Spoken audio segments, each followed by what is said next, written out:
Welcome to week 1. This week is our introduction to the class, and really we're setting ourselves up for a successful semester.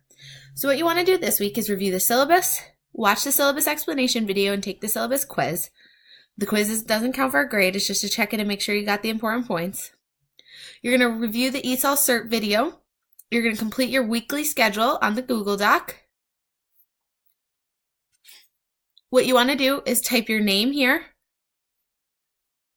and then include any times that you're available under your name. So this is Sally Student. This is the example of different times you're available. So your name's here, and then your availability.